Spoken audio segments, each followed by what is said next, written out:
Hey guys what's up, कैसे हैं आप लोग? I hope you all are doing good. And आज हम लेके आ गए chapter 2 which is modern business environment. अब हम लोग क्या करेंगे, मॉडर्न बिजनेस एनवायरनमेंट में सारे विल इंश्योर कि हम लोग सारे ICAI का कवरेज रख रहे हैं। प्लस अब ये मैंने समरी नोट्स बना लिए। समरी नोट्स में आपका कंसाइज्ड है, जितना आपका रेलेवेंट है एग्जाम्स के लिए उतना कि कंसाइज भी है एंड कॉन्सेप्ट भी क्लैरिटी होगा। जब आप खुद से भी पढ़ोगे तो उसका भी क्लैरिटी मिलेगा। एंड इसके साथ साथ मैं क्लास में आपको इंपॉर्टेंट भी मार्क कराते जाऊंगा कि जो भी एग्जाम्स पैटर्न के हिसाब से इंपॉर्टेंट है वो मैं आपको इंपॉर्टेंट भी मार्क कराते जाऊंगा, सो दैट आपको एक दिन पहले अगर आपको रिवाइज भी करना होगा तो आपको पता होगा कि कौन से इंपॉर्टेंट टॉपिक्स हैं जो मैं आपको पढ़ के जाने हैं। ठीक है, तो लेट्स स्टार्ट टुडेज टॉपिक। तो before we start reading this, हम एक समझते हैं कि मॉडर्न बिजनेस एनवायरनमेंट है क्या, क्यों इतना इम्पोर्टेंट है बिजनेस एनवायरनमेंट सबके लिए। तो सारे बिजनेसेस के लिए ना उनका कंटिन्यूसली मॉनिटर करना एनवायरनमेंट को बहुत ज़रूरी है। क्यों? अब एक एग्जांपल लेते हैं। अगर आप एक कार मैन्युफैक्चरर हो, नाउ टेल मी कि what has been the recent change in the industry, कि क्या टेक्नोलॉजिकल रिवोल्यूशन या क्या टेक्नोलॉजिकल चेंज आया है ऑटोमोबाइल इंडस्ट्री में। The answer is correct. हम लोग फ्यूल से हम लोग मूव हो गए ईवी टेक्नोलॉजी में। तो ईवी कार्स का ट्रेंड आ गया है, ईवी टेक में हम लोग मूव कर रहे हैं। तो धीरे धीरे फ्यूल कार से हम लोग दूर जाते जा रहे हैं एंड मोर ईवी टेक्नोलॉजीज में इन्वेस्ट हो रहा। ठीक है, अब इसका एग्जाम्पल लेते हैं क्यों मॉनिटर करना जरूरी है। तो यहाँ पे बहुत ही ब्यूटीफुल एग्जाम्पल है टाटा मोटर्स। टाटा मोटर्स ने क्या किया, उनको ये ट्रेंड दिखा। पहले ये ट्रेंड यूएस में दिखा कि यूएस में आपका ईवी का सेल्स बढ़ रहा था। उनको पता था कि ये वहां पे बढ़ रहा है तो इवेंचुअली इंडियन मार्केट में भी आ जाएगा। इंडियन मार्केट में उन्होंने एक फर्स्ट मूवर एडवांटेज की तरह पहले से ही ईवी कार्स बनाने के लग गए थे। Designed it, they started manufacturing it. फिर थोड़े बहुत शुरू में फ्लॉज थे, उनको ठीक किया, तब तक उतना डिमांड में नहीं था। अब क्या होता है ना, एक बार आप स्केल पहुंच जाओ और उसके बाद आपके प्रोडक्ट्स में कुछ इशू आए तो एक मास स्केल में वो इशू डेवलप हो जाता है। तो शुरू में ईवी कार आया, कोई ले नहीं रहा था, बहुत कम लोग ले रहे थे। जो भी इश्यूज आए उन्होंने इनिशियली भी रिजॉल्व कर लिया, कम जब स्केल था। एंड इवेंचुअली क्या हुआ, जैसे जैसे पिक होने लगा कि लोगों के अंदर वो एडॉप्शन बढ़ने लग गया, तो लोग क्या करके ईवी कार्स में मूव करें। अब जैसे ही वो ईवी कार्स में मूव करने गए तो उनके पास क्या ऑप्शन बचा, एक ऑप्शन बचा कि अगर बजट फ्रेंडली चाहिए तो उनको टाटा में जाना पड़ेगा। और जिनका रेंज था अराउंड 8 to 10 लाख से शुरू होता था, फिर आपका 15-16 लाख में भी आपको नेक्सॉन वगैरह मिल जाएगा। तो ये सब पे आपको ऑप्शंस मिल जाते थे। वेयर एज अगर आप लग्जरी में चले जाओ तो फिर MG मोटर्स आ जाता था। MG मोटर्स आपका 20 लाख के आसपास से स्टार्टिंग होता था, 20 to 25 लाख के बीच में, डिपेंडिंग आप कौन सा मॉडल ले रहे हो तो उसके बीच में बढ़ता था। तो दो ही सेगमेंट थे एंड लोग क्या हुआ है, बजट फ्रेंडली के उसमें टाटा मोटर्स का सेल बहुत ज़्यादा बढ़ गया ईवी के अंदर। तो they are dominating in that EV sector. And यहाँ पे क्या हुआ, मारुति जैसी कंपनी, उनको लगा कि ये ईवी टेक्नोलॉजी ज़्यादा दिन नहीं चलेगा, ये बहुत ही शॉर्ट टर्म रह के रह जाएगा, ये थोड़ा सा डिमांड आएगा बट कभी स्केल नहीं पकड़ पाएगा। And Maruti deals in scale, उनको चाहिए कि बहुत स्केल हो तभी हम लोग इतना मेहनत इन्वेस्ट करें, अदरवाइज हमारे पास ऑलरेडी इतना स्केल है कि क्यों ये सब में जाना। बट उनके साथ वो चीज़, वो पॉलिसी थोड़ा बैकफायर करके उनका क्या हुआ, थोड़ा वो उन्होंने ये सोचा कि ये टेक्नोलॉजी कभी अडॉप्ट ही नहीं होगी आगे जाके, या होगी भी तो बहुत कम फ्रेगमेंटेड सेगमेंट्स में ही होगा, बहुत कम ही लोग ही ईवी में मूव करेंगे। But on the other hand उनको दिखा कि नहीं, लोग मूव हो गए एंड वो पीछे रह गए। उसके वजह से they are now going to launch उनका अपना ईवी का फर्स्ट प्रोडक्ट जो वो May 25 में लॉन्च करने वाले हैं। तो this is how impactful it is, कि वो इम्पैक्ट अगर आप देखोगे कि उन्होंने ये सोचा कि ये एनवायरनमेंट उतना इम्पैक्ट नहीं करेगा जो ईवी का टेक्नोलॉजिकल चेंज आ रहा है, एंड उसकी वजह से क्या हुआ, उन्होंने इन्वेस्ट नहीं किया ईवी टेक्नोलॉजी में, आज वो क्या हो गया, पीछे रह गए। तो आज एक अपॉर्चुनिटी कॉस्ट उनको फेस करना पड़ रहा है। ठीक है, एक और एग्जाम्पल लेते हैं।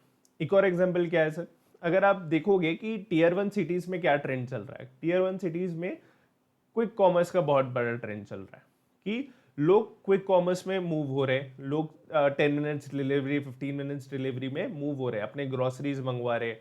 अभी क्या हो रहा है, पहले सिर्फ ये ग्रोसरी से स्टार्ट हुआ था, अभी धीरे धीरे क्या हो रहा है, ये एक्सपैंड हो रहा है। किस में एक्सपैंड हो रहा है सर, क्लोथिंग में एक्सपैंड हो रहा है। अब वो आपको अगर T-शर्ट चाहिए, आपको 10 मिनट्स में डिलीवर करके दे देगा जेप्टो, इंस्टामार्ट, ब्लिंकिट। तो यहाँ पे आपको बुक्स चाहिए, नॉवेल्स चाहिए आपको, जो पहले फ्लिपकार्ट में बुक्स, अमेजोन में बुक्स मिलते थे तो आपको एक दिन में डिलीवरी मिलता था, 2 दिन में डिलीवरी मिलता था, अभी 10 मिनट्स के अंदर आपको बुक घर में डिलीवर हो जाएगा।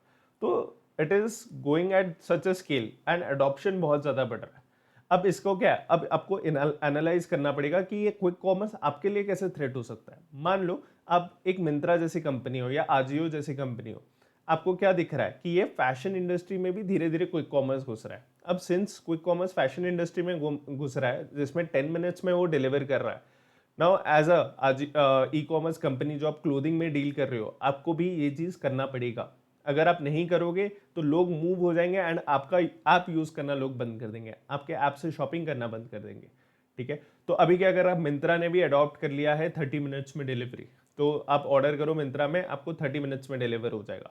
तो ये चीज़ आपको फोकस करनी पड़ेगी। और क्या इम्पैक्ट हो सकता है, जैसे किराना स्टोर्स हो गया फॉर एग्जांपल, आप किराना स्टोर्स में अगर थे, तो किराना स्टोर्स में आपको ये अगर क्विक कॉमर्स का ट्रेंड दिख रहा है तो आपको दिख रहा है कि इवेंचुअली ये आपको बहुत इम्पैक्ट करेगा। आज के दिन में बहुत सारे ऐसे किराना स्टोर्स है जो आज के दिन में शट डाउन हो गए, जस्ट बिकॉज क्विक कॉमर्स इतना स्केल हो गया, लोग जाके खरीदना बंद कर दिया एंड लोग ऑनलाइन ही ऑर्डर करके चीज़ें मंगवा रहे हैं। तो इसलिए you need to continuously study your environment, ये देखना पड़ेगा। टेक्नोलॉजिकल चेंज होता रहता है, करेक्ट। पहले शॉपकीपर्स को भी थ्रेट आया था जब अमेजोन ई कॉमर्स आ गया था कि लोग ई कॉमर्स में मूव कर गए, जो भी रिटेल शॉप्स थे उनको भी थोड़ा बहुत प्रॉब्लम हुआ। ऐसा नहीं कि वो आज बंद हो गए, बट उनका भी सेल्स ड्रॉप हो गया बिकॉज आज लोग ऑनलाइन ऑर्डर कर ले रहे हैं। ऑफलाइन शोरूम जो थे, स्टोर्स थे, उनको भी थोड़ा इम्पैक्ट हुआ बिकॉज क्या, लोग ऑनलाइन ऑर्डर कर ले रहे हैं। तो which is why you need to continuously study business environment and आपको देखना है कि ये जो टेक्नोलॉजिकल चेंज आता रहता है वो आपको कैसे इम्पैक्ट करेगा, आपके बिजनेस को इम्पैक्ट क्या, एंड आप अपने पॉलिसीज में क्या चेंज कर सकते हो सो दैट आप उनके साथ compete कर सकते हो, आप रेलिवेंट रह सकते हो। जैसे मिंत्रा ने भी किया, मिंत्रा ने 30 मिनट्स डिलीवरी करके क्या किया, उन्होंने भी क्विक कॉमर्स के साथ compete करने लग गए।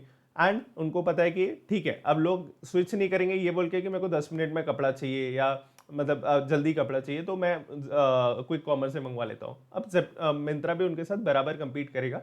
तो आप अपने बिजनेस पॉलिसीज को चेंज कर, स्ट्रैटेजी को चेंज कर सकते हो एंड अडेप्ट कर सकते हो according to the changes in the environment.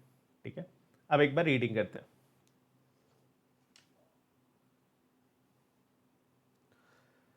The business world has changed a lot. Now, fast moving and unpredictable. Technology has improved how businesses work, but it also made things more complex. Because technology काफ़ी improve होता रहता है, continuous improvement होता रहेगा technology में, going forward भी होता रहेगा। तो आपको ऑन टोज रहना पड़ेगा ये देखने के लिए कि क्या चेंजेस हो रहे हैं एंड जल्दी से कैसे हम अडेप्ट कर सकें। Earlier, sellers had more power. They set the price, quality, terms. Now it's a buyer market where the customers have more choices and power. Businesses must focus on quality, speed, and customer satisfaction to survive. अब क्या होता था पहले, आज से 15 years 20 years पहले क्या होता था, it use to be buyers market. Buyers market क्या, कि बायर्स डिसाइड करते थे, कि बायर्स अपना प्राइस सेट करते थे कि अगर मैंने ये प्रोडक्ट बनाया है तो मैं इस प्राइस में बेचूंगा, इररेस्पेक्टिव कि कस्टमर कितना उसको अफोर्ड कर सकता है। तो मेरे को अगर मान लो 100 रुपये में पड़ा, मैं इसको बेचूंगा 150 रुपीज़ में। अब चाहे कस्टमर उसको 150 रुपीज़ में वैल्यू करे, अफोर्ड करे, नहीं करे, वो हमको मतलब नहीं होता, बिकॉज वो कंपटीशन ही इतना कम होता था कि लोगों के पास ऑप्शन ही नहीं बचता था। जब आपके पास ऑप्शन नहीं होगा कोई चीज़ परचेज करने के लिए, तो आप क्या करोगे, आप 150 में भी मिलेगा तो आप उसको ले लोगे। तो which is what was happening कि पहले by it use to be sellers market, जहाँ पे वो प्राइस सेट करते थे। आप क्या करो, आप जाओ एंड बोलो कि यार मेरे को ये प्रोडक्ट चाहिए, तो वो बोलेंगे मैं मंगवा के दे दूंगा, बट आपको 5 दिन वेट करना पड़ेगा। आपको वो जितना दिन आपको बोले आप उतना दिन आपको वेट करना पड़ेगा। तो दिस इज अनदर थिंग कि वो रिस्पॉन्स टाइम भी वो डिसाइड करते थे, प्राइस भी वो सेट करते थे, क्वालिटी भी वो डिसाइड करते थे कि हमको अगर अच्छा क्वालिटी चाहिए वो अपने हिसाब से क्वालिटी दे देंगे कि यार ये क्वालिटी आपको मिलेगा। तो which is what was happening, but it has now all changed. It has now changed completely to sellers market कि sorry buyers market. Buyers market कैसे, बायर्स मार्केट आज के दिन वो पूरा कंट्रोल बायर्स के पास आ गया, क्योंकि आज के दिन पे बायर्स के पास इतना ज़्यादा ऑप्शन हो गया कि आज के दिन बायर्स डिक्टेट करता है उनको क्या चाहिए, किस प्राइस में चाहिए, क्या क्या फीचर्स चाहिए, किस क्वालिटी में चाहिए, everything is decided by buyers. अब एक एग्जांपल लेते हैं, आप एक सोचो, प्रोडक्ट सोचो कि आपको मोबाइल फ़ोन ही ले लो। ठीक है, अगर आपके पास मोबाइल फ़ोन्स खरीदने जाओ एंड आपका बजट मान लो 25,000 हो, आपको कितने वैरायटी ऑफ फ़ोन्स मिल जाएंगे 25,000 के अंदर। आपको मिल जाएगा शाओमी का फ़ोन, आपको ओप्पो, वीवो, आपको मोटरोला का फ़ोन मिल जाएगा, आपको सैमसंग का फ़ोन मिल जाएगा, आपको नथिंग का फ़ोन मिल जाएगा, मतलब 6 कंपनीज तो मैंने हाथ में गिना दी। अब आप ये सोचो कि कितना ज़्यादा कंपटीशन है। तो अब क्या होता है, अब आप देखोगे कि मेरे को कैमरा भी चाहिए, मेरे को प्रोसेसर भी फास्ट चाहिए, मेरे को गेमिंग भी करना है, मेरे को फोटोज़ भी लेने हैं, वीडियोस भी अच्छे चाहिए, प्रोसेसर भी अच्छा चाहिए, लुक भी अच्छा चाहिए। तो आज के दिन में क्या होता है, कस्टमर डिक्टेट करता है कि उनको क्या क्या फीचर्स चाहिए। आज के दिन में कंपनीज फाइट करते हैं कि अगर इस प्राइस रेंज में मुझे बेचना हो तो मैं कितना ज़्यादा दे सकता हूँ इस प्राइस रेंज में, सो दैट कस्टमर हमारे से खरीदे। तो इट्स मोर और less dictated by customer, consumer nowadays. जो भी बायर होता है वो डिसाइड करता है कि उनको क्या चाहिए किस प्राइस रेंज में। उनके पास बहुत पावर हो गया क्योंकि ऑप्शंस इतने ज़्यादा हो गए, कंपटीशन इतना ज़्यादा हो गया। ठीक है, अब आते हैं रीजंस पे, रीजंस क्यों हमारा बायर्स मार्केट में मूव हो गया। ठीक है, फर्स्ट इज कि globalisation. Globalisation as we know कि बाहर के जितने भी कंपनीज है are easily are being able to easily invest in India. जैसे अमेजोन हो गया, बड़े बड़े कंपनीज हो गए, जैसे अभी चाइनीज कंपनीज हैं जैसे शाओमी, ओप्पो, वीवो, उन्होंने क्या किया, अपना प्लांट्स वगैरह भी सेटअप इंडिया में कर लिया, मैन्युफैक्चर इंडिया में करके बेच रहे। तो क्योंकि ग्लोबलाइजेशन हो गया, they are free to come to India, manufacture and sell in India. ठीक है, तो इससे क्या हुआ, कंपटीशन बढ़ गया। तो customer have access to products and services from across the globe. ठीक है, second is fierce competition. Many businessmen are competing within across countries, giving customers more choices.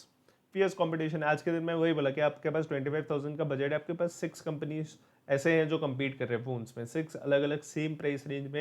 And ये भी नहीं कि सबका एक एक फोन होगा, सबके 2-3 अलग अलग वेरिएशंस भी हो सकते हैं कि सैमसंग में आपको 25,000 के अंदर 3 वेरिएशन मिल जाए जो आप परचेज कर सकते हो। तो कंपनी के अंदर भी कंपटीशन है और कंपनी के अक्रॉस भी कंपटीशन है, अक्रॉस कंपनीज भी कंपटीशन चल रहा है एंड विद इन उसके अंदर में भी कंपटीशन चल रहा है। ठीक है, एंड द थर्ड इज कि excess capacities in production and services. अब क्या होता है कि सबका सैचुरेशन आ जाता है। फॉर एग्जांपल यूएस पे उन जो भी कंपनीज है, मान लो एप्पल है, तो एप्पल का क्या हुआ, यूएस में मार्केट सैचुरेट कर गया, सबके पास वो आईफोन हो गया, सबको एप्पल दे दिया। अब क्या, अब नेक्स्ट मार्केट उनको ढूंढना पड़ेगा, बिकॉज उनका रेवेन्यू तो हमेशा ग्रो करते रहना पड़ेगा। अब वो नेक्स्ट क्या करेंगे, उनका एक्सपैंडिंग मार्केट सीखते कि कहाँ पे डाल सकते हैं, कहाँ पे सेल कर सकते हैं। तो वो क्या करते हैं, इंडिया आते हैं, फिर India become a very good market for iPhones. तो वहाँ पे कैसे स्ट्रैटेजीज वगैरह करे कि वहाँ पे आईफोन सेल हो एंड उनका रेवेन्यू बढ़ता जाए। तो इसलिए एक्सेस कैपेसिटीज उनका हो गया एंड उनके पास अपॉर्चुनिटी दिखा इंडिया में, तो वो आज के दिन में इंडिया में फोकस करके सेल कर रहे हैं। ठीक है, तो this is excess capacities in production and services. अब आते हैं नेक्स्ट टॉपिक पे। Next topic is cost of quality. पहले ये समझते हैं कि क्वालिटी का मतलब क्या होता है। सो क्वालिटी मीन्स कि आप जो एक्सपेक्ट कर रहे हो वो आपको मिल रहा है कि नहीं, that is known as quality. For example, आप मैकडी में बर्गर खाने के लिए जाओ, तो आप जैसे मैकडी में बर्गर खाने के जाओ, आपके माइंड में एक प्री सेट ऑफ कंडीशंस होगा कि यार ये ऐसा टेस्ट करेगा, ऐसा होगा, ये बन थोड़ा सॉफ्ट होगा, अंदर की जो आलू पैटीज हो या चिकन पैटीज हो वो ऐसा क्रिस्पी रहेगा, सॉफ्ट रहेगा। तो ये सारे आपके सेट लेवल ऑफ एक्सपेक्टेशंस होते हैं एंड आप क्या होता है, आप जैसे ही उसको खाते हो तो आपका क्या होता है, दिमाग में वो ट्रिगर करता है कि ये मेरे एक्सपेक्टेशन से मैच कर रहा है कि नहीं। अगर वो नहीं करता है, अब बोलते हो कि मान लो उन्होंने स्टील आलू पैटीज दे दी, आप बर्गर अच्छा नहीं है, आप क्या बोलोगे कि यार मज़ा नहीं आया आज का बर्गर खा के। तो that is known as quality, कि आपके दिमाग में जो एक्सपेक्टेशन है, कंज्यूमर के पास जो एक्सपेक्टेशन है वो मीट करना is meeting the quality aspect. ठीक है, अब क्या है इसमें क्वालिटी में, quality context means conformation to specifications, meeting customer expectation and providing value for money. ठीक है, स्पेसिफिकेशंस, आपने कुछ स्पेसिफिकेशंस मेंशन किए होंगे कि ये फीचर्स होंगे कि कैमरा क्वालिटी काफ़ी अच्छा है मैं हमारे फ़ोन में, ये फीचर्स है, स्लाइडिंग फीचर्स है, कैमरा में 10x जूम है, 15x जूम है। तो क्या हुआ, तो इसमें आप क्या फीचर स्पेसिफिकेशंस जो आपने दिया, आप ये देखिएगा कंज्यूमर कि आपने जो स्पेसिफिकेशंस दिया वो उसके हिसाब से मीट करता है कि नहीं।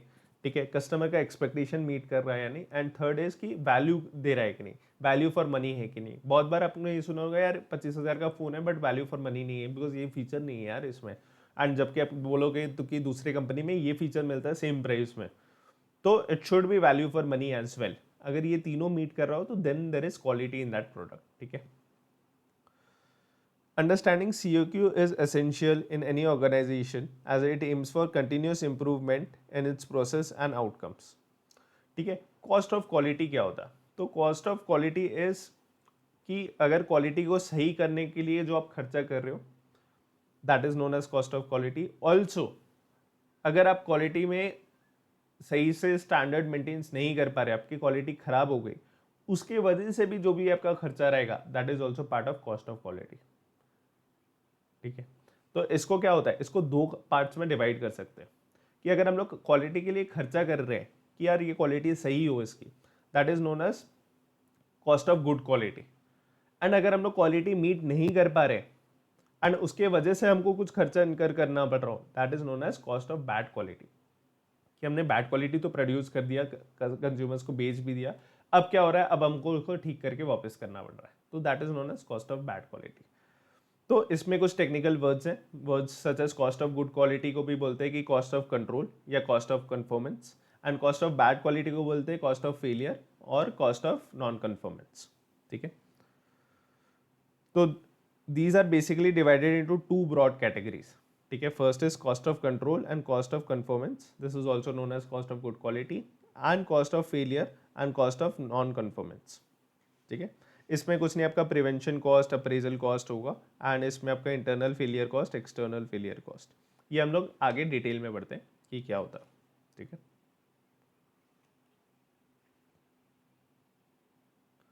अब आते हैं कि कॉस्ट ऑफ क्वालिटी का क्या व्यूज रहा है एंड कैसे ये व्यूज चेंज होते रहे ओवर द पीरियड। ठीक है, इनिशियल व्यू क्या था, higher quality means higher price. ठीक है, कि हम लोग अगर ज़्यादा क्वालिटी देना चाहेंगे तो हमको ज़्यादा पैसे देना पड़ेगा, हमारा ज़्यादा खर्चा हो जाएगा।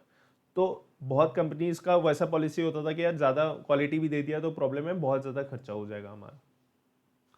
तो इसमें क्या है, this is an old view. ठीक है, ये बहुत पुराना व्यू है कि जहाँ पे हम लोग क्वालिटी में अगर स्पेंड करेंगे तो हमारा खर्चा बढ़ता जाएगा, जबकि क्वालिटी में आप स्पेंड करोगे आपके खर्चे बचेंगे भी, आपके प्रोडक्ट्स में डैमेजेस कम होंगे, रिपेयर्स कम होंगे, और बहुत प्रॉब्लम्स जो आपके प्रोडक्ट्स में रहेंगे वो कम होंगे अगर आप क्वालिटी अच्छा रखते हो। तो इट्स काइंड ऑफ दोनों का बैलेंस होता है कि आप कॉस्ट ऑफ क्वालिटी में अगर खर्चा नहीं करोगे तो आपका प्रोडक्ट खराब होगा, एंड देन आपको बाकी कॉस्ट इंकर करने पड़ेंगे।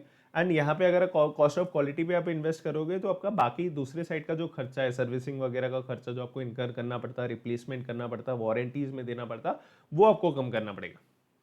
ठीक है, तो ये पर्सपेक्टिव थोड़ा रॉन्ग हो जाता है कि higher quality means higher price, higher quality means higher cost. ठीक है, because this is a little old view. तो this assumes that improving quality requires more labor, better materials, complex designs, hence higher costs. The benefits gained may not always justify the expense. कि हमारा जो cost लग रहा है plus जो benefit हमको आ रहा है उसके वजह से मे नॉट बी, जो हमारा कॉस्ट होगा वो ज़्यादा होगा, बेनिफिट जो होगा वो कम होगा हमारा। तो this view had this approach. Second is कि saving from improving quality are greater than the cost, this is also known as this view is more familiar to Japanese. तो जापान में क्या होता है, दे बिलीव इन क्वालिटी। उनका ऐसा है कि आप टॉप नॉच क्वालिटी दो, क्वालिटी पे हमेशा फोकस करो, आपका जो उसका फायदा होगा वो ज़्यादा होगा कंपेयर टू जो आपका नुकसान हो रहा है। ठीक है, तो इसमें क्या होता है, promoted by dimming highlights that fewer defects lead to lower rework, scrap, failure cost, ultimately saving more than what we have spent on quality improvement. This approach has been very successful in Japanese industries. Japanese industries such as आप देख लो, सोनी देख लो, सोनी पे you'll always find good quality, आप Honda देख लो, आप Toyota देख लो, तो जो भी जापानीज कंपनी होगा वो हमेशा रिलायबल ब्रांड होता है। तो आप टोयोटा में देख लो Fortuner, Fortuner is so reliable. आप होंडा के कार्स देख लो, होंडा सिटी हो गया, सच एन रिलायबल कार। आप सोनी के प्रोडक्ट्स देख लो, कैमराज देख लो, DSLRs देख लो, सच रिलायबल कैमराज एज वेल। तो Japanese focus always on quality की हम लोग ज़्यादा से ज़्यादा क्वालिटी कैसे दे सके, तो उससे क्या फ़ायदा होगा, कस्टमर भी खुश रहेगा, उसको प्रॉब्लम्स नहीं होंगी, एंड उससे क्या होगा, वो बाकी लोगों को भी बोलेगा, कम्युनिकेट करेगा, एंड इससे उनको बेनिफिट होगा। ठीक है, third approach is quality cost are just a second. Quality cost are extra cost from not doing things right the first time.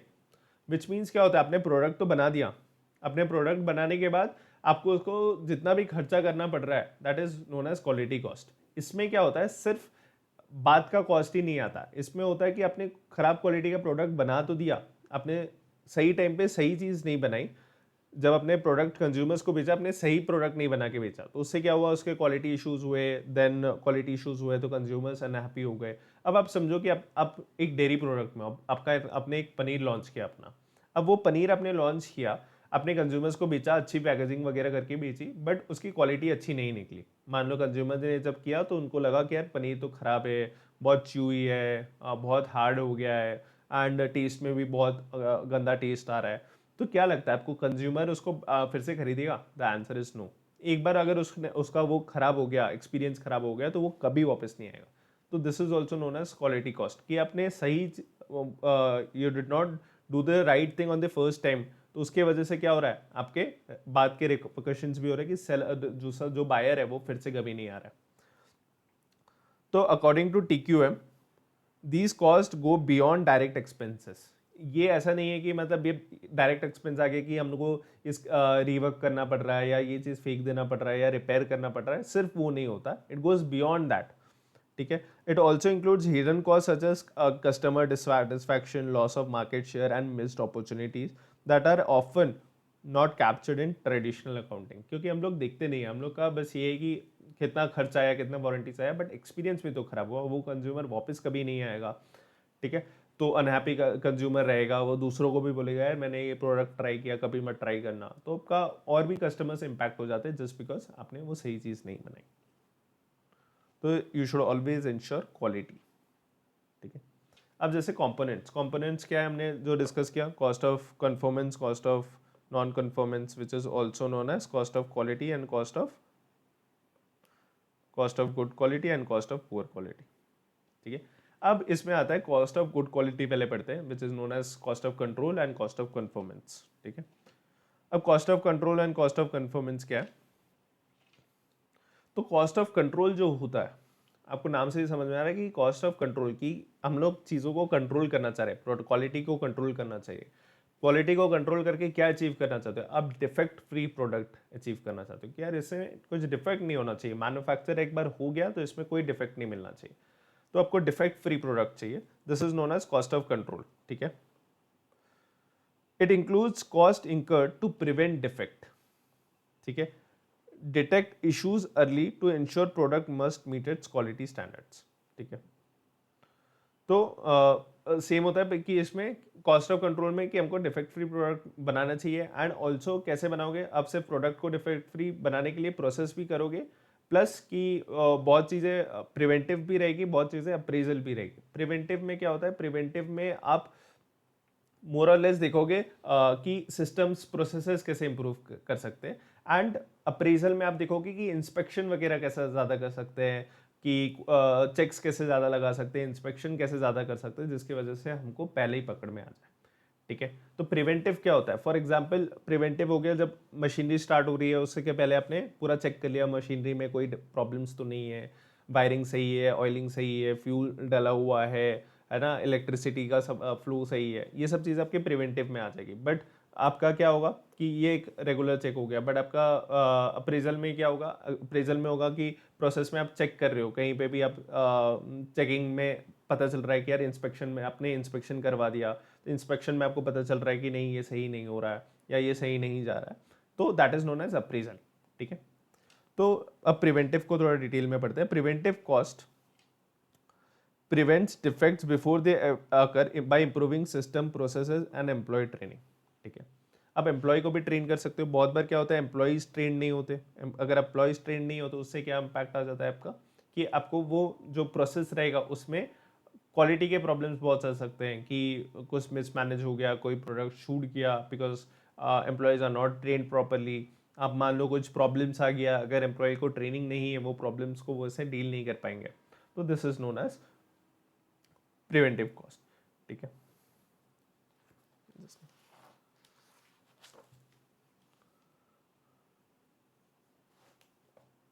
अब इसमें आ जाते हैं एग्जाम्पल्स, देख लेते हैं। एग्जाम्पल्स में इसका है क्वालिटी ट्रेनिंग फॉर एम्प्लॉयज। अब इसका बेस्ट एग्जाम्पल है बोइंग। बोइंग क्या है? एक एयरलाइन कंपनी है। ठीक है, अब एयरलाइन कंपनी है, तो एयरलाइन कंपनी में आप सोचो कि कितना हाई क्वालिटी स्टैंडर्ड्स रखना पड़ता होगा। अब क्यों ऐसा? बिकॉज अगर आप मान लो एयरप्लेन में कुछ भी प्रॉब्लम हुआ, बिकॉज उसमें कितने सारे पार्ट्स लगते हैं, एम नंबर ऑफ पार्ट्स लगते हैं कि एयरलाइन पे मैन्युफैक्चर होने में, और वो ऐसा नहीं कि सारा पूरा मशीनरी से हो जाए, उसमें एम्प्लॉयज आर ऑल्सो इन्वॉल्व, क्योंकि पूरा मशीनरी से बनाना इज नॉट सो ईजी। तो उसमें क्या होता है, ह्यूमंस भी इन्वॉल्व होते हैं, कि ह्यूमंस मशीनरी के थ्रू करते हैं बट उसमें भी इन्वॉल्व रहते हैं, पूरा प्रोसेस ऑटोमेटेड नहीं होता। अब मान लो कोई भी एम्प्लॉय जो ट्रेन नहीं है एंड उसको कोई भी सही चीज़ की जगह मान लो कहीं पे कोई पार्ट लगाना था, नहीं लगाया, अब सोचो उसके रिपोर्केशंस क्या हो सकते हैं। उसके रिपोर्केशंस ऐसा है कि उसमें डेथ हो सकते हैं, हंड्रेड्स ऑफ लोगों की प्लेन क्रैश में डेथ हो सकती है अगर मैन्युफैक्चरिंग में कोई प्रॉब्लम आ गई। तो उनके लिए वो बहुत क्रिटिकल है। उनका एक तो क्या है, लोगों की जान जाएगी, उनका ब्रांड रेपुटेशन जाएगा, लोग सेफ नहीं फील करेंगे उनके फ्लाइट्स ऑन बोर्ड करने में। So this is so multiple repercussions है। तो वो क्या करते हैं, वो आपको एम्प्लॉयज़ को बहुत ज़्यादा ट्रेन करते हैं। ये ट्रेन करते हैं कि मतलब फ्रीक्वेंटली ट्रेनिंग होती है, उनकी वीकली ट्रेनिंग होती है, कैचअप होती है, अगर कोई इश्यूज पाया जाता है उनके वर्किंग्स में तो उसको रेक्टिफाई करने के लिए क्या करना पड़ेगा, वो सारी कैचअप्स होती है। तो वहाँ पे एम्प्लॉय ट्रेनिंग में बहुत फोकस दिया जाता है, सो दैट वो प्रिवेंटिव हो। बिकॉज यहाँ पे क्या होता है, यहाँ पे अगर आपका दूसरा हो which is cost of poor quality, cost of poor quality में सिर्फ कॉस्ट नहीं रहेगा उनका, उनके लाइफ डेथ्स भी हो सकती है उनके कॉस्ट ऑफ पुअर क्वालिटी की वजह से। देन सप्लायर इवैल्यूएशन, ठीक है। सप्लायर इवैल्यूएशन क्या है, this is done by Apple. अब एप्पल क्या करता है, अपने ऑपरेशंस में बहुत चीज़ें आउटसोर्स करके रखता है। अब किसी को अगर एप्पल जैसी कंपनी किसी को आउटसोर्स कर रही है, जिन जो भी अपना क्वालिटी पे बहुत एम्फेसिस करती है, अब सोचो वो जो भी उनका वो रहेगा, सप्लायर रहेगा, उनका कितना इंस्पेक्शन करते होंगे, कि कितना क्वालिटी चेक्स करते होंगे। तो वो क्या करते हैं, उनका पूरा हिस्ट्री मंगवाते हैं कि कितने साल से वो चीज़ को मैन्युफैक्चर कर रहे हैं, कितने एफिशिएंसी से कर रहे हैं, कितने डिफेक्ट्स निकलते हैं, उनका उनका पास्ट रिकॉर्ड कैसा रहा है, कि वो टाइमली डिलीवर करने में कितना रिकॉर्ड्स रहा है, उनका फाइनेंशियल कंडीशन क्या है, फाइनेंशियल स्टैंडिंग्स क्या है। और इतना कुछ इंस्पेक्ट करने के बाद वो अपने सप्लायर को चॉइस करते हैं। तो उससे क्या होता है, आपका रॉ मटेरियल में जो डिफेक्ट आना है वो बहुत कम हो जाएगा, बिकॉज दिल इंश्योर कि बेस्ट से बेस्ट सप्लायर उनको सप्लाई करे, एंड जिसके पास almost next to zero defects हो उनके रॉ मटेरियल्स में। तो this is known as supplier evaluation, ठीक है। फिर preventive maintenance, preventive maintenance is nothing but just कि आपका जो भी हो गया मशीनरी का, आपको एक रेगुलर मेंटेनेंस करते रहो, तो सो दैट ऐसा नहीं हो कि खराब होने के बाद आप उसको ठीक करो, रादर आप रेगुलर में करते रहोगे तो कभी भी ऐसा नहीं होगा कि सडन ब्रेकडाउन्स आ जाए या स्टॉपेज टाइम आ जाए, ठीक है। Then is process capability studies, ठीक है। अब प्रोसेस को स्टडी करना, प्रोसेस इंजीनियरिंग करना, कि ये प्रोसेस और कैसे बेटर हो सकता है, और कैसे कम टाइम में कर सकते हैं, जहाँ पे भी लूप होल्स आ रहा होगा या प्रॉब्लम्स आ रही होगी कि यार इस प्रोसेस में ये एडिशनल स्टेप की वजह से कुछ प्रॉब्लम्स आ रही होंगी, तो कैसे वो स्टेप्स को एलिमिनेट किया जाए, जो भी प्रॉब्लम स्टेप्स है, एंड कैसे उस चीज़ को बेटर किया जाए। तो these are all preventive. Example भी पढ़ते हैं। Car manufacturer Toyota invest in advance robotics quality awareness training for its staff, helping to avoid assembly line defects and improving consistency.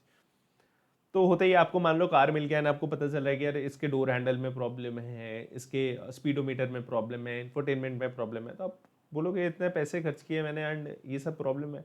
तो इसलिए क्या होता है, इनको बहुत सारा स्पेंड करना पड़ता है प्रिवेंटिव कॉस्ट में। देन आते हैं अप्रेजल कॉस्ट पे। Appraisal cost is nothing but आपका इंस्पेक्शन और टेस्ट करने में जो products, to ensure that they meet the quality requirements before reaching customers. आप क्या करते हो, प्रोडक्ट को इंस्पेक्ट करोगे, आप प्रोसेसेस को थोड़ा इंस्पेक्ट करोगे बिफोर हैंड, तो वो चीज़ों को आप इंस्पेक्ट करोगे and then you will ensure कि यार ये जो हमने स्टैंडर्ड सेट किए थे, क्वालिटी स्टैंडर्ड सेट किए थे, वो मैच कर रहा है या नहीं कर रहा है, ठीक है। एग्जाम्पल क्या है, प्रोडक्ट इंस्पेक्शन एंड टेस्टिंग। जैसे सैमसंग करता है, सैमसंग अपने प्रोडक्ट्स में फ्रीक्वेंट इंस्पेक्शंस करता है, कि वो बैच में क्या करेगा, वो एक बैच अगर बहुत बड़ा बैच मैन्युफैक्चर हो गया किसी फ़ोन का, तो उसमें से वो सैंपल लेगा एंड टेस्ट करेगा, वो पूरा रन करेगा कि इसमें कुछ हैंग तो नहीं हो रहा है, उसमें बहुत फास्ट प्रोसेसिंग करेगा, मल्टीपल ऐप्स खोल देंगे उन लोग कि करके कि फ़ोन क्रैश तो नहीं हो रहा है, camera zoom in zoom out करेंगे कि कैमरा क्वालिटी चेक कर लेंगे, प्रोसेसर चेक कर लेंगे, टच स्क्रीन का जो वो है वो चेक कर लेंगे। ये सब इंस्पेक्शन कर रहे हैं, सो दैट क्या होता है, अगर कोई भी बैच में उनको प्रॉब्लम दिखती है तो बिफोर इट रीचेज, आप सोच लो कि वो बैच अगर कहीं पे चला जाता है, कोई स्टेट में चला गया, मान लो मध्य प्रदेश में चला गया, तो मध्य प्रदेश में अगर चला गया तो वो कितना स्कैटर्ड हो जाएगा कि फोन्स बिक जाएंगे एंड देन उनको रिपेयर करना उतना मुश्किल हो जाएगा। बट अगर आप उसको प्रिवेंटिव में ही पकड़ लो एंड सही कर लो तो कितना सही बात है, कस्टमर तक जाएगा ही नहीं, किसी को पता नहीं चलेगा एंड आप खुद में ही रिजॉल्व कर लोगे वो चीज़। प्रोडक्ट एक्सेप्टेंस, ठीक है, सेम होता है कि नेस्ले वगैरह में भी उनके नेस्ले वगैरह भी जो उनका प्रोडक्ट्स बन जाते हैं, खाने के प्रोडक्ट्स होते हैं, तो वो फिर उनको चेक करते हैं, हाइजीन चेक करते हैं कि पैकेज पूरा क्लोज है कि नहीं। मान लो अगर किसी में हवा निकल गया, डैमेज हो गया पैकेजिंग के वक्त, बिकॉज वो एयर फिल करते हैं अंदर, तो उसकी वजह से अगर कुछ डैमेज हो गया, हवा निकल गया या पैकेजिंग ठीक से नहीं है, साइड से टोन है, तो वो क्या करते हैं, वो पूरे बैच को रिजेक्ट कर देंगे एंड वापस से प्रोडक्शन लाइन पे भेज देंगे कि इसको या तो रिजेक्ट कर देंगे या तो फिर ठीक करके वापस बैच में भेजेंगे। Then is process acceptance. Process acceptance में क्या है कि प्रोसेस एक्सेप्टेंस में देखेंगे कि फॉर एग्जांपल ये मोस्टली ना ऑटोमोबाइल कंपनीज में होती है। ऑटोमोबाइल कंपनीज में क्या होती है, वो अपना ये देखते हैं कि इंडस्ट्री में क्या बेंचमार्क है प्रोसेसर्स के, तो जो भी बेंचमार्क्स होंगे फिर वो अपना देखेंगे कि वो बेंचमार्क के अगेंस्ट में वो मैच कर रहे, मतलब वो कितने अगेंस्ट कम्पीट है। For example finest of finest companies होंगी, उनके बेंचमार्क्स अच्छे होंगे। तो मान लो फॉर एग्जांपल कोई भी बड़ी कंपनी होगी तो उनके बेंचमार्क्स मान लो बहुत अच्छे हैं, तो उनको ये इंश्योर करना पड़ेगा कि वो बेंचमार्क्स मैच कर रहे हैं या नहीं, कहीं पे प्रोसेस में कुछ प्रॉब्लम तो नहीं है, क्या बेटर कर सकते हैं, क्या देख के बेटर कर सकते हैं, वो सारी चीज़। Then packaging inspection which is again कि पैकेजिंग वगैरह ठीक से हो रही है नहीं हो रही है, दैट इज़ ऑल्सो कवर्ड कि ओवरऑल पैकेजिंग में कोई प्रॉब्लम है। इसमें एक एग्जांपल है कि कोको कोला का था। कोको कोला का क्या हुआ, पैकेजिंग तो जो लेबलिंग होता है वो लेबलिंग ठीक से नहीं हुई थी कैंस के ऊपर, तो ऊपर नीचे हो गया था। तो आप कभी भी देखोगे कोई भी कैंस में ऐसा ऊपर नीचे आपको लेबलिंग नहीं मिलेगा, बिकॉज वो सारे यहाँ पे इंस्पेक्शन अप्रेजल कॉस्ट में ही कंपनी एलिमिनेट कर देती है। तो उसमें क्या हुआ था, थोड़ा ऊपर नीचे हो गया था, तो पूरा बैच रिजेक्ट हो गया एंड पूरा बैच को फिर से या वो किया उन्होंने, लेबल रिमूव करके फिर से लेबलिंग की अच्छे से। तो दिस इज है। तो एग्जाम्पल लेते हैं, pharmaceutical company like Cipla performs lab test of every batch of medicine before release, ensuring compliance with drug standards and protecting public safety. तो उनके स्टैंडर्ड्स बहुत हाई रहते हैं, they can not afford, again यहाँ पे लाइफ का रिस्क होता है, तो they can not afford any क्या बोलते हैं सब स्टैंडर्ड्स या जो भी वो क्लेम कर रहे हैं कंप्लायंस जो होता है कि आप जो आपके वो होते कंपोनेंट्स होते हैं उसका जो परसेंटेजेस होना चाहिए वो थोड़ा भी इधर उधर नहीं हो सकता। तो व्हाट दे डू इज कि वो एवरी बैच में इंस्पेक्ट करेंगे वो चीज़। अब आते हैं नेक्स्ट पार्ट में which is cost of failure of control और नॉन कन्फर्मेंस। ये क्या होता है, प्रोडक्ट मैन्युफैक्चर करने के बाद, अभी जो हम लोग पढ़ रहे थे वो प्रोडक्ट मैन्युफैक्चर होने के पहले हम कैसे कॉस्ट इंकर करें सो दैट क्वालिटी अच्छी हो। दिस इज आफ्टर मैन्युफैक्चरिंग हो गया उसके बाद जो खर्चा हो रहा है, मैन्युफैक्चरिंग होने के बाद जो खर्चे हो रहे हैं, that is known as cost of failure और कॉस्ट ऑफ नॉन कन्फर्मेंस। ठीक है, अब इसमें दो तरीके हो सकते हैं, दिस इज बाइफरकेटेड कि आप मैन्युफैक्चर होने के बाद खुद ही पकड़ लिया आपने कि प्रोडक्ट सही से नहीं बना, या फिर कस्टमर को डिलीवर होने के बाद पता चला कि ये सही से डिलीवर हुआ या ये प्रोडक्ट सही से मैन्युफैक्चर नहीं हुआ। तो which is known as internal failure and external failure. Internal failure is before reaching to customer, अगर आपने आइडेंटिफाई कर लिया कि ये प्रोडक्ट क्वालिटी मैच नहीं कर रहा है एंड आपने उसको ठीक कर लिया, तो that is known as cost of internal failure. Cost of external failure क्या होता है, बहुत सारी चीज़ें पहुंच जाती है कंज्यूमर्स के पास। जैसे वन प्लस में हुआ, वन प्लस में उनके जो स्क्रीन्स में उनके में ग्रीन लाइन आ जा रहा है, अब उसकी वजह से क्या हो रहा है, तो उनके स्क्रीन में प्रॉब्लम है, स्क्रीन में प्रॉब्लम है तो उनको क्या कर रहे हैं, उन लोग बोल रहे हैं सर्विस सेंटर्स में जाके आप रिपेयर करवा सकते हो। तो that is known as external, जहाँ पे आप सर्विस सेंटर्स जहाँ पे फ्री में रिपेयर करवा रहे हो, that is known as external cost. ठीक है, अब इसको डिटेल में पढ़ते हैं। These are costs that arise when defects occur despite control efforts either discovered internally or by the customer। या तो आप खुद ही डिस्कवर कर लो या तो कस्टमर डिस्कवर करेगा। ठीक है, internal cost of failure, these costs incurred when defects are found before the product is delivered to the customer, such as rework।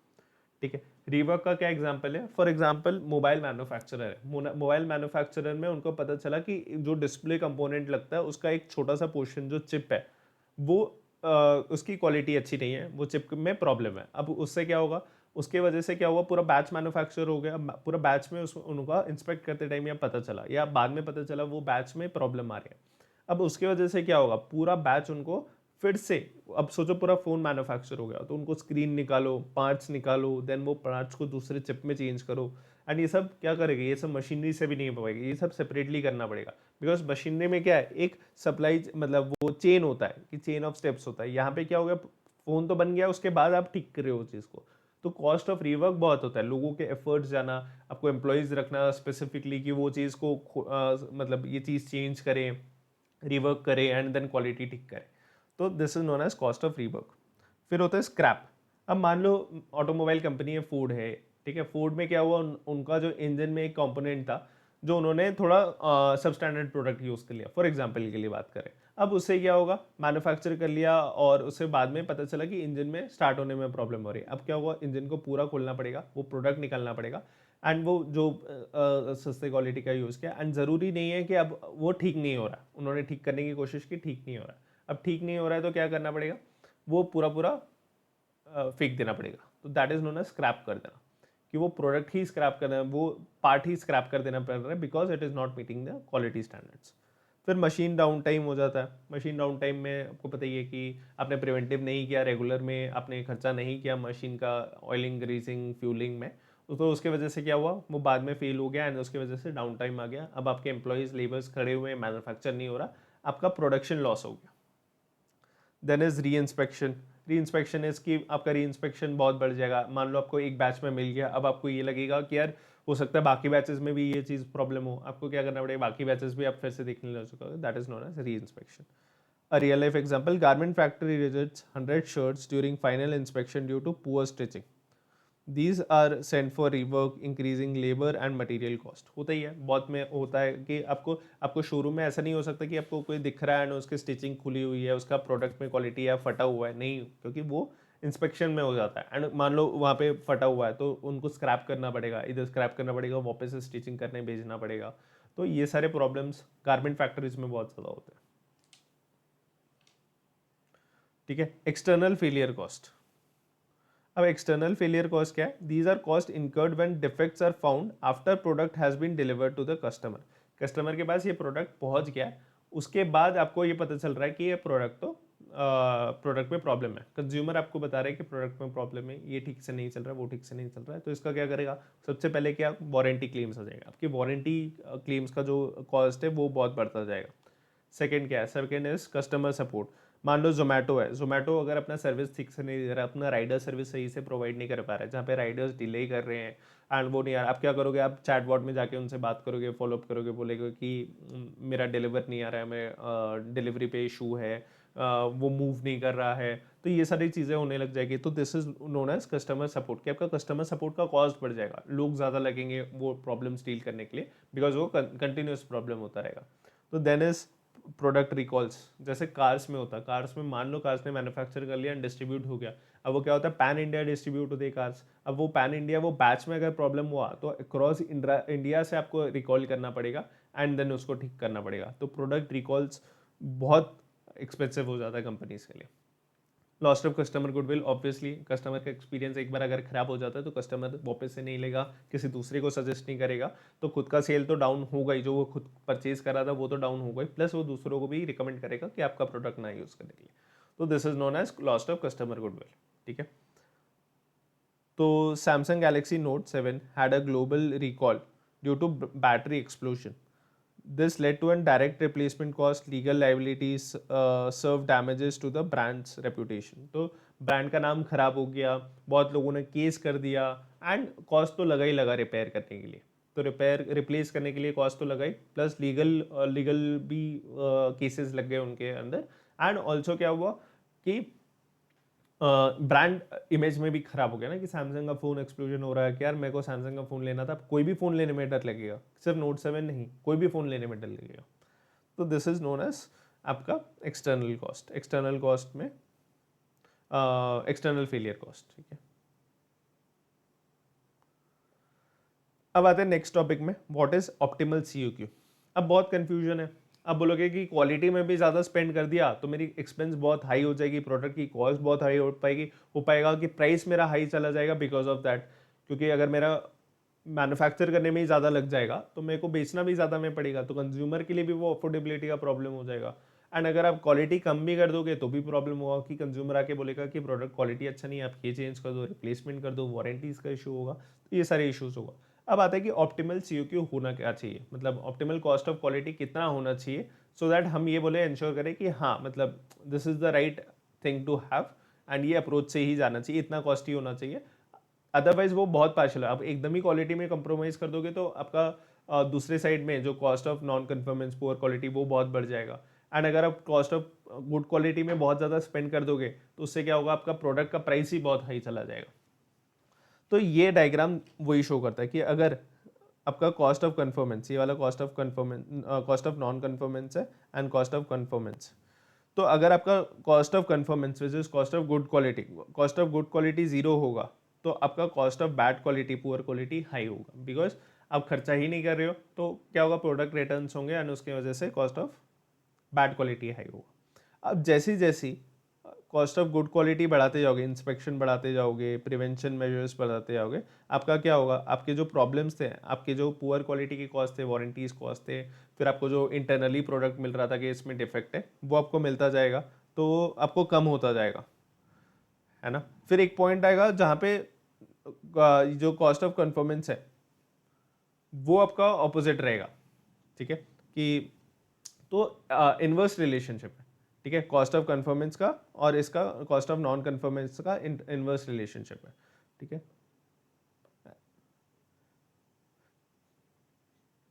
I think मैंने इसको एक्सप्लेन कर दिया, उल्टा एक्सप्लेन कर दिया, तो दिस इज आपका कॉस्ट ऑफ कन्फर्मेंस हो जाएगा, ठीक है, एंड दिस इज आपका कॉस्ट ऑफ नॉन कन्फर्मेंस। तो आपका कॉस्ट ऑफ कन्फर्मेंस अगर हाई रहेगा तो सेम है, मतलब एक्सप्लेनेशन में प्रॉब्लम नहीं है, लाइन्स में मैंने उल्टा बोल दिया, ठीक है। तो इसमें क्या हो जाएगा, इसमें कॉस्ट ऑफ कन्फर्मेंस में आपका ये ऊपर रहेगा which is cost of good quality, inspection वगैरह आप ज़्यादा कर रहे हो तो आपका पुअर क्वालिटी खराब होगा। जैसे ही आपका कॉस्ट ऑफ कन्फर्मेंस नीचे चला गया जहाँ पे आप स्पेंड ही नहीं कर रहे हो तो आपका cost of non conformance high हो जाएगा, ठीक है। अब इसमें क्या होगा, ऑप्टिमल COQ होगा, ऑप्टिमल COQ होगा ये बीच वाले पॉइंट में। क्यों बीच वाले पॉइंट में, अगर आप देखोगे कि ये टोटल कॉस्ट जो है, ऊपर का जो लाइन ड्रॉन है, ये टोटल कॉस्ट का जो मिनिमम पॉइंट है वो यहाँ पे है।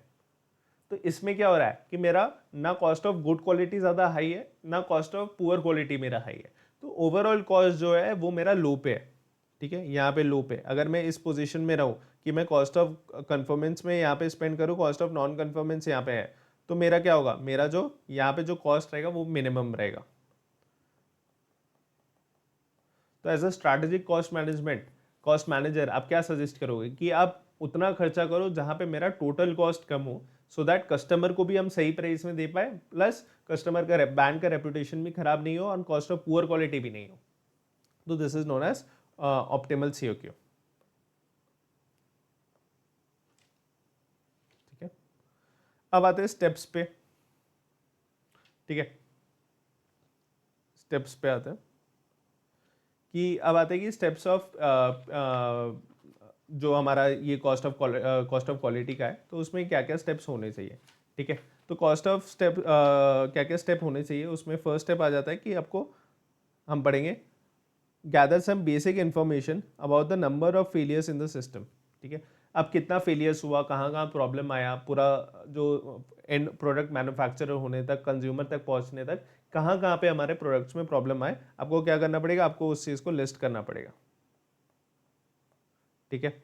अब आपको क्या करना पड़ेगा, apply some assumptions and quantify the data, ठीक है। अब आपने क्या किया, आपने मान लो ट्रेनिंग में स्पेंड किया, ठीक है, विच इज़ वेरी गुड, अपने ट्रेनिंग में स्पेंड किया, आपने इंस्पेक्शन में स्पेंड किया, बट उसके बाद भी आपको रिवर्क में स्पेंड करना पड़ा और रिटर्न में आपको लॉस हुआ, ठीक है। तो ये चार चीज़ें आपने कर दी, ये चार चीज़ें। अब इसमें क्वांटिफाई करोगे कि किस में कितना खर्चा किया, इसमें 30K किया, इसमें 20K किया, रिवर्क में हम लोगों को कुछ नहीं 70K लग गया एंड यहाँ पे हमारा 1 लाख रुपीज़ लग गया, ठीक है।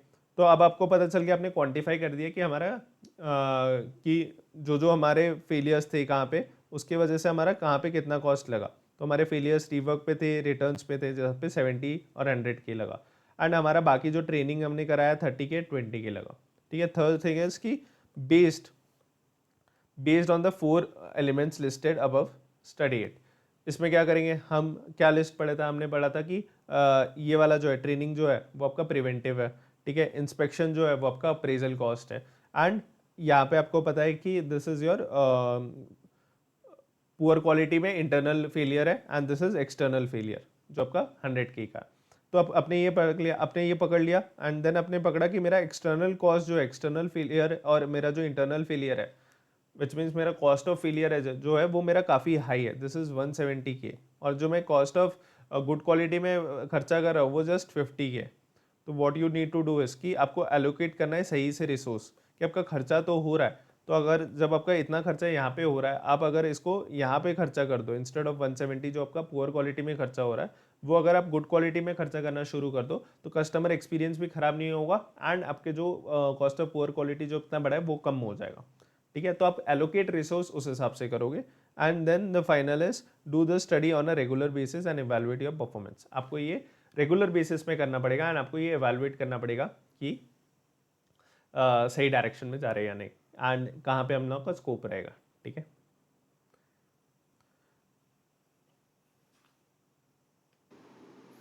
अब आते हैं नेक्स्ट टॉपिक पे which is total quality management. Total quality management क्या बोलता है? The total quality management focuses on quality quality quality quality.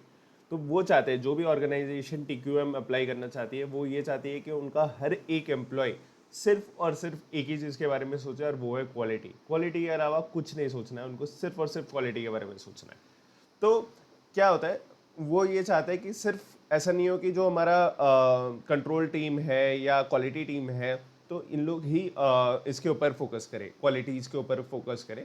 वो चाहते हैं कि हर एक टीम जो होती है वो क्वालिटी अपने अपने रिस्पेक्टिव एरियाज़ में वो क्वालिटी की, प्रोडक्शन टीम अपने में क्वालिटी में फोकस करे, ऑपरेशन टीम अपने में क्वालिटी में फोकस करे, लॉजिस्टिक्स वाली टीम, सप्लाई चेन अपने क्वालिटी पे फोकस करे।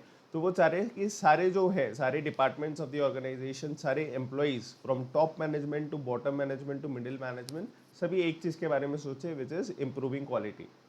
इससे क्या फ़र्क होगा? इससे क्या होगा, आप जैसे क्वालिटी इंप्रूव कर दोगे, आपका मेन गोल क्या है कि आपको कस्टमर एक्सपेक्टेशंस मीट करने हैं, आपको कस्टमर को क्वालिटी के टर्म्स में डिलीवर करना है कि यार वो आपका प्रोडक्ट जब ले तो लगे कि यार क्या क्वालिटी ऑफ प्रोडक्ट है, इसमें तो मेरे को कोई कंप्लेन नहीं है।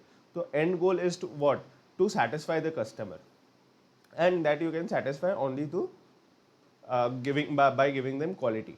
तो इसलिए हमारा क्वालिटी TQM इतना वो हो जाता है, ज़रूरी हो जाता है, बिकॉज क्वालिटी कस्टमर के लिए इंपॉर्टेंट है एंड हमको क्वालिटी पे फोकस करना पड़ेगा, अदरवाइज कस्टमर को प्रॉब्लम होगा, कस्टमर के एक्सपेक्टेशंस मीट नहीं होंगे। तो इसमें ना एक बहुत बढ़िया एग्जांपल लेते हैं, एक जो रियल लाइफ एग्जांपल था विच वाज टोयोटा। तो टोयोटा का TQM नहीं था, उनका सिस्टम का जो नाम था जो उन्होंने अप्लाई किया था वो क्वालिटी था, कॉन्स्ट्रक्ट सेम ही था बट ऑन अ डिफरेंट। तो उन्होंने जो अप्लाई किया था, उन्होंने नाम जो दिया था वो दिया था टोयोटा प्रोडक्शन सिस्टम।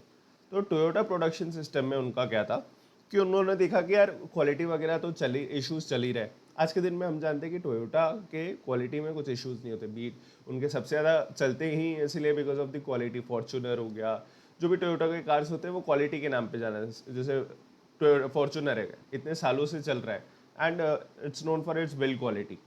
तो सेम चीज़ है। अब ये आया कहाँ से कि एक टाइम पे there were lot of problems in Toyota, कि वो क्वालिटी वगैरह में उनके प्रॉब्लम्स आ रहे थे।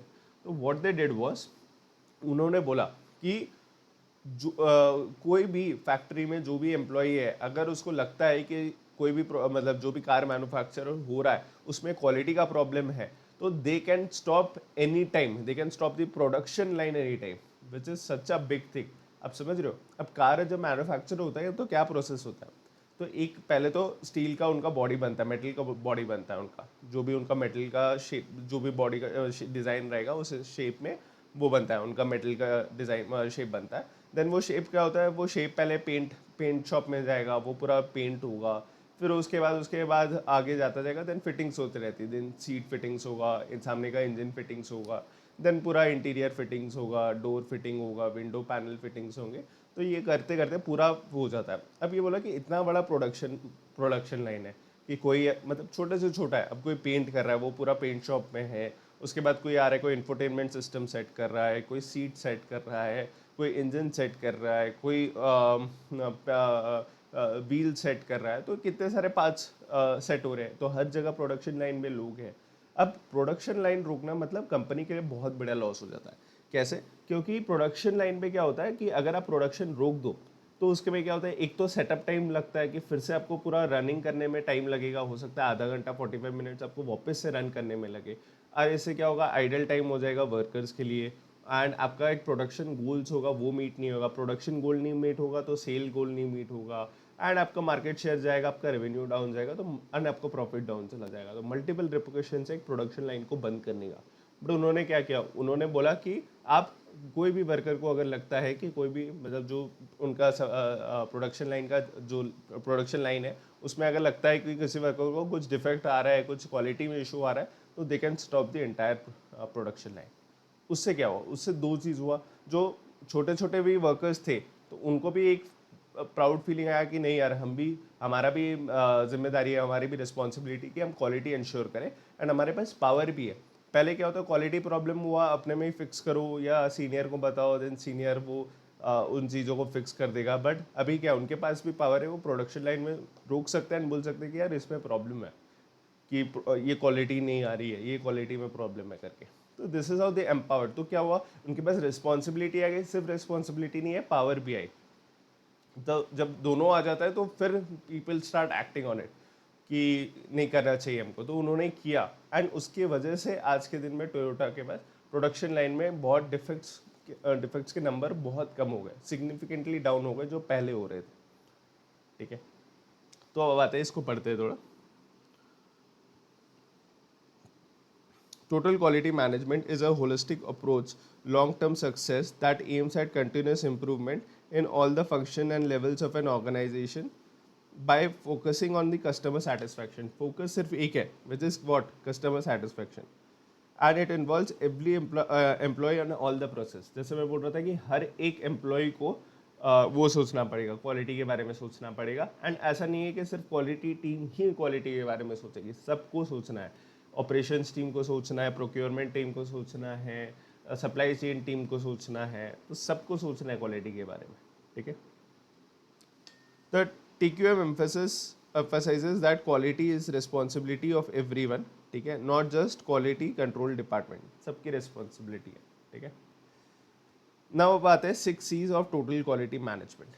तो 6 C's क्या होता है, तो अब यहाँ पे दिखा कि क्या क्या चीज़ चाहिए होता है, कि तो उन्होंने 6 C's निकाला कि ये सारे चाहिए होते हैं एक इफेक्टिव टीक्यूएम वो होने में, एक कंपनी में इम्प्लीमेंट होने में ये सारी चीज़ों का रिक्वायरमेंट होता है। अब आके एक एक पढ़ते कि क्या requirement, which is commitment. First is commitment. तो इसका एक नॉर्मल में एग्जांपल लेते हैं। ये 6 C's क्या होता है, आपका नॉर्मल लाइफ पे भी एप्लीकेबल होता है। ठीक है, अब कमिटमेंट हो गया, अगर आपको पढ़ाई कर रहे हो, ठीक है, पढ़ाई कर रहे हो एंड आपको क्या बोलते हैं, आपको अच्छा स्कोर करना है, आपको फॉर एग्जांपल रैंक लाना है, या आपको एक्स नंबर करना है, आपको 500 प्लस स्कोर करना है, तो उसके लिए क्या हो जाएगा, उसके लिए फर्स्ट थिंग इज कि आपको कमिटमेंट लाना पड़ेगा अपने अंदर। कमिटमेंट इज व्हाट, डिसिप्लिन, कि आपको डिसिप्लिन होना चाहिए, कि आपका एक स्केड्यूल होगा, आप वो रोज़ उस स्केड्यूल में बैठ रहे होगे, पढ़ रहे होगे, डिसिप्लिनली वो चीज़ें कर रहे होगे, तो उसके लिए एक स्ट्रॉन्ग फोर्स लगता है, कमिटमेंट लगता है कि टीम्स के अंदर, कि इंडिविजुअल के अंदर। ठीक है, कि मेरे को ये चीज़ करना है, तो मेरे को 7 बजे अगर मेरे को रैंक लाना है या 500 प्लस स्कोर करने हैं, तो मेरे को 7 बजे उठना पड़ेगा या 6 बजे उठना पड़ेगा, मेरे को एक्स नंबर ऑफ आवर्स पढ़ने पड़ेंगे, मेरे को 8 घंटा हो, 10 घंटा हो, 12 घंटा हो, इतने घंटे पढ़ने पड़ेंगे, इफेक्टिवली पढ़ने पड़ेंगे, डिस्टर्बेंस बंद करना पड़ेगा, जितने भी डिस्ट्रैक्शंस है, मोबाइल फोन्स, सोशल मीडिया, सब कुछ साइड कर देना पड़ेगा। तो that is known as commitment. तो एक कमिटमेंट शो करना पड़ेगा, फर्स्ट थिंग। सेकेंड इज की कल्चर। कल्चर में क्या है, कल्चर इज क्या बोलते हैं, अगर आप देखोगे कल्चर इज कि आपका आसपास का एनवायरनमेंट कैसा है। तो टीक्यूएम इज व्हाट, कि सबको सोचना है क्वालिटी के बारे में, है ना। अब इसको पढ़ाई से रिलेट करते हैं कि पढ़ाई में कैसा कल्चर होता है। अगर आपके 5 फ्रेंड्स आसपास है, 5 फ्रेंड्स बहुत पढ़ रहे हो, तो क्या होगा, आपको भी नेचुरली लगेगा कि नहीं मेरे को भी पढ़ना चाहिए। अगर आप मान लो पढ़ नहीं रहे हो ना, आपके पास 4 लोग हैं जो बहुत पढ़ने वाले हैं, एंड अब देख रहे हो कि हर टाइम वो बैठ के पढ़ ही रहे, डिसिप्लिन से पढ़ रहे हैं, डेडिकेटेडली पढ़ रहे हैं, कोई डिस्ट्रैक्शन नहीं, कुछ नहीं, तो आपको भी क्या लगेगा कि मेरे को भी पढ़ना चाहिए, मैं क्यों नहीं पढ़ रहा। सेम चीज़ ऑपोजिट में भी हो सकता है, अगर आप पढ़ने वाले हो और आपके आसपास पढ़ने वाले नहीं है तो आप भी धीरे धीरे पढ़ना क्या हो जाएगा, आपका भी कम हो जाएगा कि यार मस्ती कर लेते हैं, बाद में पढ़ लेंगे करके, चिल है। तो यही चीज़ होता है कि कल्चर का इम्पैक्ट होता है। तो ये बोल रहे हैं कि अगर ऑर्गेनाइजेशन में वो कल्चर हो कि सब लोग क्वालिटी के बारे में सोच रहे हैं, काम करना चाह रहे हैं, तो क्या होगा, अपने आप वो एक रहेगा कि जो नहीं भी सोच रहा होगा वो भी सोचने लग जाएगा। तो that is known as culture. Commitment is खुद का, कि मैं कितना कमिटेड हूँ, कल्चर के आसपास के लोग की वजह से कि क्या इन्फ्लुएंस हो रहा है। Third is continuous improvement. Continuous improvement is कि आपको बार बार इम्प्रूव करना होगा। पढ़ाई से कैसे रिलेट कर सकते हो, मान लो आप एग्जाम्स दे रहे हो, अपने लिए एक छोटा सा टेस्ट पेपर आपने बनाया, आपने क्वेश्चन सॉल्व किया, आपने देखा कि यहाँ पे अटक गए, फिर क्यों अटके, अपने वो रीज़न देखा कि यार मैंने गलत एडजस्टमेंट, सही आंसर नहीं आया मेरा, कि क्यों नहीं हुआ, ये एडजस्टमेंट गलत हो गया। अब आप देखोगे कि नेक्स्ट टाइम ये छोटे, अब मानो सिली मिस्टेक हो गया आपको, अब क्या ध्यान रखो कि नेक्स्ट टाइम से ये सिली मिस्टेक्स नहीं हो रहे हैं, मैं क्वेश्चन करके एक बार वेरीफाई भी कर लूँगा कि नंबर्स जो मैंने लिए वो सही लिए कि नहीं। तो आपको कंटिन्यूसली इंप्रूव करना रहेगा, तभी आपका एक एक दो दो नंबर से मार्क्स बढ़ता जाएगा। ठीक है। थर्ड इज की कॉर्पोरेशन। कॉर्पोरेशन इज की टीम वर्क के ऊपर है, कि इंडिविजुअल नहीं है। मान लो कि कोई एक है, तो फॉर एग्जांपल शुरू से अगर है प्रोक्योरमेंट टीम कर रही है, ऑपरेशंस टीम क्वालिटी पे काम कर रही है, बट मान लो सप्लाई चेन क्वालिटी पे नहीं काम कर रही है, तो क्या होगा, will the company be able to deliver quality, नहीं कर पाएगी। क्यों नहीं कर पाएगी, बिकॉज बाकी लोग तो क्या कि सामान सही आया, उसमें क्वालिटी सही है, बना सही से, बट डिलीवर वाले ने सही से डिलीवर नहीं किया, उसको डैमेज कर दिया, गलत डिलीवर कर दिया, तो क्या हो गया, तो इतनी मेहनत पूरी बेकार हो गई। तो इट इज कॉर्पोरेशन, सबकी मेहनत कोऑर्डिनेटली लगेगी, तभी ये चीज़ क्वालिटी का अचीव हो पाएगा। ठीक है। Next is what, customer focus. Customer focus, TQM believes क्या है कि क्वालिटी हम क्यों ला रहे हैं, क्वालिटी इसलिए ला रहे हैं कि हम लोग कस्टमर को सेटिस्फाई कर पाए। कस्टमर सेटिस्फाई कैसे होगा, जब उसका एक्सपेक्टेशन रहेगा या तो उससे ज़्यादा, या उसके एक्सपेक्टेशन मीट हो गए क्वालिटी की तरफ से, कि यार हाँ मतलब ये क्वालिटी मेरा मीट कर रहा है यार, ये अरे ये तो मतलब मैं जितना मैं सोचा था उससे बेटर क्वालिटी निकली, तब कस्टमर सेटिस्फाई होगा। तो कस्टमर को फोकस रखते हुए हमको अपनी क्वालिटी इंप्रूव करते जानी है। ठीक है।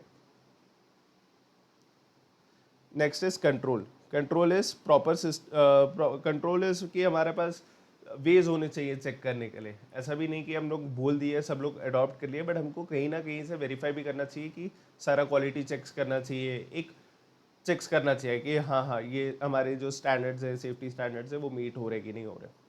ठीक है।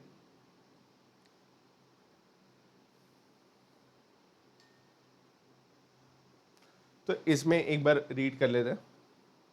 The success of TQM depends on full commitment of top management. ठीक है। Leader must actively support the quality initiatives and set an example for the rest of the organisation. तो देखो, कमिटमेंट जो है वो टॉप मैनेजमेंट से ही flow होना चाहिए। अगर टॉप मैनेजमेंट नहीं फ्लो करेगा, मान लो टॉप मैनेजमेंट बोलता ही नहीं है कि पढ़ाई करना चाहिए, पढ़ाई ज़रूरी है, तो फ्लो ही नहीं होगा ना, कि हमारे लिए कितना सीरियस है, कितना इंपॉर्टेंट है ये वो चीज़। तो टॉप मैनेजमेंट होगा तो वो टॉप मैनेजमेंट बार बार एम्फोसाइज करेगा कि हमको ये चाहिए, हमको ये चाहिए, तभी जाके मिडिल मैनेजमेंट, लोअर मैनेजमेंट उस चीज़ पे काम करेगा। तो top management should be fully committed. ठीक है। Toyota's top management empowers employees to stop the production if defect is found, demonstrating a deep-rooted commitment to quality at every level. वही वहाँ का टॉप लेवल कमिटेड था कि यार हमको तो क्वालिटी चाहिए।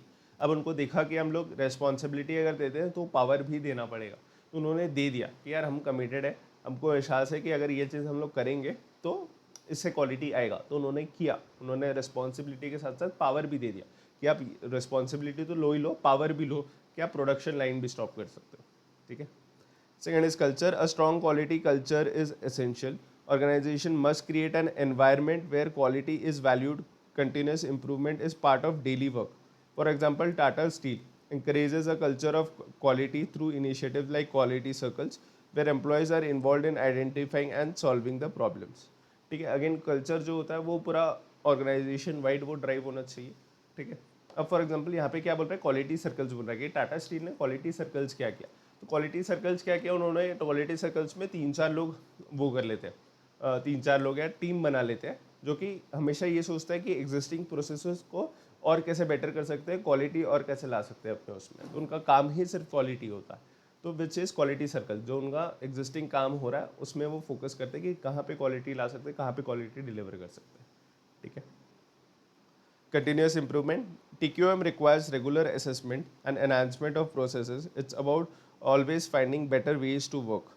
A real life example is Amazon, which continuously upgrades their delivery system to make shipping faster and error free, leading to high customer satisfaction. अब पता ही है कि पहले जो जब अमेजोन डिलीवर करता था वर्सेस अभी डिलीवर करता है उसमें बहुत फ़र्क है।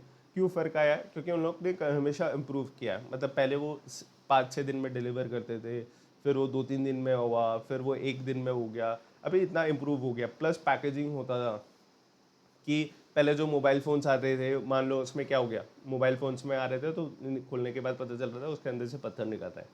क्यों हो रहा था? उसके बाद क्या किया उन्होंने, अब बहुत बार आप किसके ऊपर ब्लेम डालो, हो सकता है कस्टमर भी हो सकता है उसने जब रिव्यू किया उसने एक पत्थर डाल के बोल दिया कि हमारे पास फ़ोन नहीं है, वो तो पत्थर मिला। हो सकता है पूरा सप्लाई चेन में जब लॉजिस्टिक्स में वो ट्रैवल कर रहा होगा, किसी ने फ़ोन निकाल के उसमें पत्थर डाल दिया हो। इट कुड बी एनीथिंग, तो कोई भी ब्लेम नहीं कर सकते, किसी को भी डायरेक्टली ब्लेम नहीं कर सकते। तो उन्होंने क्या किया, कि जैसे फ्लिपकार्ट ने भी किया, OTP वाला कर दिया कि आपको फ़ोन लेके आएगा तो आपके सामने ओपन बॉक्स OTP होगा, आपके सामने वो ओपन करेगा, फ़ोन निकालेगा and then you have to give the OTP। तो ऐसे करके इम्प्रूव किया कि जहाँ पे लग रहा है कि हाँ यहाँ पे ऑफ ट्रैक जा रहा है, यहाँ पे कुछ सोल्यूशनिंग रिक्वायर्ड है, वहाँ पे उन्होंने कंटिन्यूसली इम्प्रूव किया। Then we have cooperation, teamwork, collaboration across all function of the organization crucial. Everyone, regardless of the department or role, must work together with the common aim of achieving quality. In hospitals, doctor, nurses, administrative staff cooperate closely to ensure best possible care for the patients. तो इसका example मैं hospitals लिया हुआ है कि hospitals में आप देखोगे राइट फ्रॉम स्टार्टिंग कि जो भी हमारा एडमिन स्टाफ होगा उनका रजिस्ट्रेशन करना, वो रजिस्ट्रेशन करके आपको डॉक्टर्स के अलॉट करते हैं, फिर आप डॉक्टर्स के पास जाते हो, डॉक्टर्स से बात होती है, ऑपरेशन होने के लिए होता है, तो फिर आपको मूव किया जाता है, तो वहाँ पे भी फिर स्टाफ लगता है, नर्सेज लगती है, जो आपको पूरा प्री हॉस्पिटलाइजेशन का पूरा वर्क करते हैं कि आपका BP प्रेशर वगैरह चेक करेंगे, देन दिल ensure everything is in place before the doctor does its operation. तो ये सारी चीज़ें हो जाती है। तो पूरा टीम साथ में मिलके कर रहा है, इसमें पूरा टीम साथ में मिलके कर रहा है, तभी हॉस्पिटल एज अ हॉस्पिटल वो डिलीवर कर पा रहे पेशेंट्स को। ठीक है। Then is customer focus, the heart of TQM is delivering value to the customer by meeting और एक्सीडिंग देयर एक्सपेक्टेशन। ठीक है। Apple embody this principle by designing products that focus on user experience, ensuring high satisfaction and loyalty. कभी कभी होता है ना कि phone चला के लगता है यार बहुत स्मूथ है ये तो शुरू से ही एप्पल ने वैसा रखा है। अगर आप देखोगे कि बाकी फ़ोन्स के कंपैरिजन में जब भी आप एप्पल फ़ोन चलाते हो, पहले के टाइम पे अगर आप देख लो, जब उतने फ़ोन्स उतने हाईटेक नहीं हुआ करते थे, उस टाइम पे एप्पल जब अपना फ़ोन निकालता था प्लस बाकी जो उसमें टच में बहुत क्वालिटी डिफरेंस हो जाता। That is user experience. क्यों? क्योंकि उनको था कि कस्टमर फोकस है, उनको क्वालिटी देते रहो। Proper control systems and controls are needed to measure and monitor and maintain quality standards. This includes documentation of audits and feedback loops in airlines. So example, a strict safety service protocol are followed to control the quality of operations and passenger safety. तो airlines में भी होता ही है, airlines में भी strict protocols होते हैं कि सेफ्टी स्टैंडर्ड चेक किया जाता है कि सारा चीज़, दो लोग फंक्शन कर रहे हैं, बट एक होता है कि चेकर भी होता है जो इंश्योर करता है, उसका काम होता है जो भी सेफ्टी मेजर्स है वापस से एक बार उसको चेक करना। तो that is known as control, quality control. ठीक है। Then we have TQM by Deming. तो इनका क्या था, डीमिंग सर ने क्या बोला, तो डीमिंग सर ने बोला कि उन्होंने प्रिंसिपल्स निकाला। तो उन्होंने प्रिंसिपल्स ये बोला कि उनका मेन एजेंडा था कि क्वालिटी डिलीवर करने का ऑर्गेनाइजेशन का बहुत बड़ा रोल है रादर देन एम्प्लॉइज़। ठीक है। जिसमें अगर क्वालिटी डिलीवर नहीं हो रही है तो 15% is only because of employees, बाकी 85% इज बिकॉज ऑफ ऑर्गेनाइजेशन। तो उन्होंने बोला कि ऑर्गेनाइजेशन को ये 14 पॉलिसीज फॉलो करनी, प्रिंसिपल्स फॉलो करनी चाहिए to have the quality standards, to meet the quality standards, है ना, TQM के लिए। तो एक एक करके बढ़ते हैं। 14 principles that form the foundation of TQM. Here are the relevant ones: understanding the impact, creating constancy of purpose, focus long term for quality and improvement. तो इसमें लॉन्ग टर्म सोचने के लिए बोल रहे हैं कि आप शॉर्ट टर्म मत सोचो कि quality is always a long term game, है ना, not a short term game कि आज का सोच के अपने पैसे बचा लिए क्वालिटी कॉम्प्रोमाइज़ करके, नहीं। लॉन्ग टर्म सोचो कि क्वालिटी डिलीवर करूँगे। तो जैसे एप्पल हुआ, क्या हुआ, वो बहुत पहले से क्वालिटी डिलीवर कर रहे हैं। आज वो एक क्वालिटी के नाम पे बहुत बड़ा ब्रांड हो गया कि कोई भी क्वालिटी बोलो कि मोबाइल फोन्स में सबसे अच्छी क्वालिटी किसकी होती है, quality in terms of reliability किसकी होती है, एप्पल की होती है। तो why that happened, because over the years उन्होंने डिलीवर किया। वो ऐसा नहीं है कि एक साल से उन्होंने डिलीवर करने शुरू किया and then people are like हाँ एप्पल के पास तो क्वालिटी है करके, नहीं। वो कंसिस्टेंटली ओवर द ईयर्स वो डालते जा रहे हैं। तो लॉन्ग टर्म गेम, बिकॉज उन्होंने इतना पहले से वो क्वालिटी डिलीवर कर गया, अब लोगों के अंदर वो दिमाग में वो बैठ गया है कि यार एप्पल तो क्वालिटी है। Adopt new philosophy which is embrace quality as a culture not as a one time fix. ये नहीं बोलना है कि हमारा प्रॉब्लम है तो इसको हम लोग फिक्स कर देते हैं। इट्स मोर ऑफ लाइक कि कल्चर बना दो कि हर कोई वहाँ पे बंदा सोचे क्वालिटी के बारे पे, ताकि इट इज़ नॉट अ कि प्रॉब्लम ओरिएंटेड कि यार ये प्रॉब्लम है ये हमको फिक्स करना है, ठीक है। इट्स मोर ऑफ कि क्या बोलते हैं, ये हमको करना ही चाहिए करके, ये तो हमारा काम है करना, ठीक है। Cease dependency on inspection, improve processes so that defects don't occur in the first place. तो क्या होता है, बहुत बार क्वालिटी में उतना ध्यान नहीं जाता, बिकॉज हम क्या बोलते हैं, हम तो इंस्पेक्शन कर रहे हैं, इंस्पेक्शन में क्वालिटी का जो भी प्रॉब्लम होगा वो पकड़ में आ जाएगा, एंड पकड़ में आ जाएगा तो हम ठीक कर देंगे उस चीज़ को। तो इसमें क्या है, तो इनका वही अप्रोच है कि वो चीज़ अप्रोच बंद करना पड़ेगा कि हम लोग इंस्पेक्शन करके क्वालिटी का प्रॉब्लम वो कर देंगे, वो नहीं करना है। आपको on the very first place ensure करना है कि डिफेक्ट फ्री प्रोडक्ट ही बन रहा हो। ऐसा नहीं है कि इंस्पेक्शन की वजह से हम लोग क्वालिटी को ठीक कर रहे हैं, ठीक है। Improve constantly, commit to continuously improvement in every area, ठीक है। Next point, institute training on the job, equip employees with right skills to ensure quality. Right skills to ensure quality क्या है, तो आपको पता है कि नए एम्प्लॉयज़ हर बार ज्वाइन करते रहेंगे, पुराने एम्प्लॉयज़ छोड़ते रहेंगे। अब आप मान लो कोई नया आ रहा है, वो वहाँ पे सीख रहा है विदाउट ट्रेनिंग है, तो वो क्या करेगा, वो हो सकता है वो कुछ मिस कर जाए, वो कुछ स्टेप मिस कर जाए, जिसकी वजह से बाद में पता चल रहा है कि यार ये स्टेप मिस हो गया था, तो इसकी वजह से ये डिफेक्ट कार बन गया करके। तो क्या चीज़ है, इसमें ट्रेनिंग करना पड़ेगा, ट्रेनिंग इतने अच्छे से करना पड़ेगा, रेगरसली करना पड़ेगा कि कोई भी मिस्टेक कोई भी एम्प्लॉय से ना हो, ठीक है।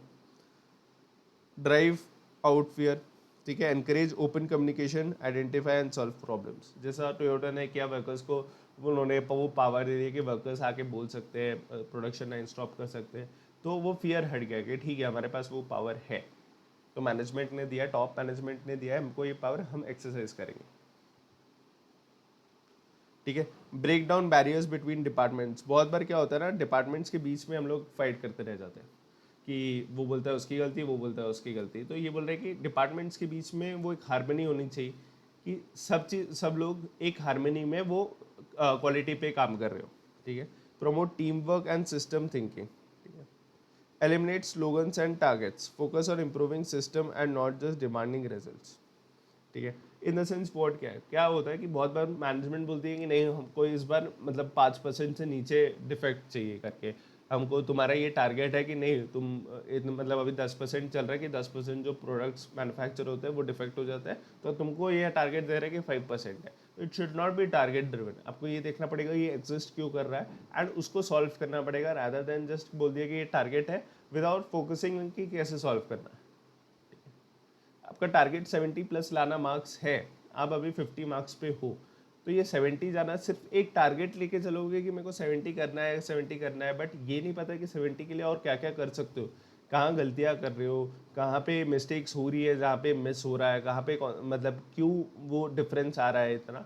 तो जब तक आप उस पर काम नहीं करोगे एंड सिर्फ ये सोचते रहोगे कि 70 प्लस लाना है, ये 70 प्लस मेरा टारगेट है, दैट वुड नॉट हेल्प, ठीक है।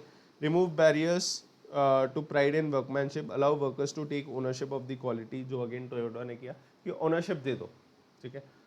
कि ओनरशिप दे दो कि ताकि वो उनकी भी जिम्मेदारी हो, उनका भी रोल फील हो। अगर उनका रोल ही नहीं है कि क्वालिटी देखना है तो वो बोलेंगे कि ठीक है हम तो मैन्युफैक्चर कर रहे हैं, अब क्वालिटी टीम भी तो कोई काम करे ना, इंस्पेक्शन टीम भी तो कोई काम करे, अदरवाइज हम ही सब करेंगे तो वो क्या करेंगे। तो इट शुड नॉट हैपन कि मतलब वो ओनरशिप भी उनके ऊपर भी आनी चाहिए, so that they also feel कि ये हमारी भी जिम्मेदारी है। Institute education and self improvement increase life long learnings and growth. Again मतलब रिपीटेटिव वो होना चाहिए, ट्रेनिंग्स होना चाहिए इनके बीच में, सो दैट क्या बोलते हैं वो बेटर होता रहे विद टाइम। ठीक है, अब आते हैं नेक्स्ट टॉपिक पे विच इज पीडीसीए साइकिल। तो पीडीसी साइकिल क्या बोलता है? PDC cycle is plan do check act. ठीक है, तो अब इसमें क्या है, इसमें ये बोला है कि ये एक पूरा साइकिल है कि क्वालिटी आप कैसे इंश्योर करते हो, ये उसका पूरा साइकिल है कि आप पहले प्लान करोगे, फिर उसको एग्जीक्यूट करोगे, फिर चेक करोगे कि वो एग्जीक्यूट हो रहा है कि नहीं, एंड देन वो चेक करोगे कि एक्ट करोगे कि उसको सब जगह करना है या नहीं, मतलब कि वो ठीक से काम कर रहा है कि नहीं या कुछ एक्शंस रिक्वायर्ड है।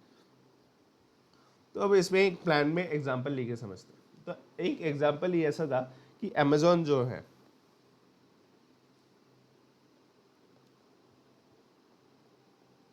ठीक है, अमेजोन जो है उनको क्या हो रहा था, उनको दिक्कत हो रहा था कि रॉन्ग पैकेजेस डिलीवर कर रहे थे।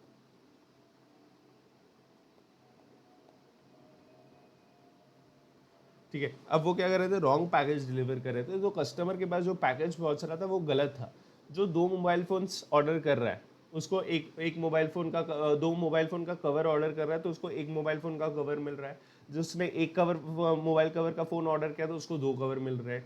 तो वो एक्सचेंज हो जा रहा था, क्योंकि क्या हो रहा था, वेयर हाउसिंग में क्या हो रहा था, वो एक कार्ड बॉक्स में पैक कर देते हैं। तो पहले क्या हो रहा था, वो प्रोडक्ट को स्कैन करते थे, कार्ड बॉक्स में डाल देते थे, पैकेज कर देते थे और ऊपर एक बिल लगा देते थे और उसमें कुछ क्यूआर वगैरह नहीं होता था। अब क्या होता था, उसमें मोबाइल कवर लिखा हुआ है, अब वो मोबाइल कवर लेके चले जाते थे। एंड क्या होता था, उसके बाद एक्सचेंज हो गया कि सब डब्बे सिमिलर दिख रहे हैं कि ये डब्बे में ये मोबाइल कवर है, दूसरे में एक है, किसी में 2 है, एंड उससे क्या हो रहा था, मिसप्लेस हो जा रहा था। उससे क्या हो रहा था कि जो बंदा जो वेयर हाउस से लेके जाने वाला होता था उसको दिखता था कि अच्छा ये मोबाइल कवर्स के डब्बा दिख रहा है, ये तो सिमिलर ही दिख रहा है, इसको भी ले लेते हैं। तो वो लेके चले जा रहे थे। उनको 5 मान लो 5 जो दो डिलीवरी पार्टनर्स थे, एक को लेके जाना था कि 5 ऑर्डर्स जिसमें 2 फ़ोन कवर्स हो और एक को लेके जाना था 5 ऑर्डर्स जिसमें एक एक फ़ोन कवर हो।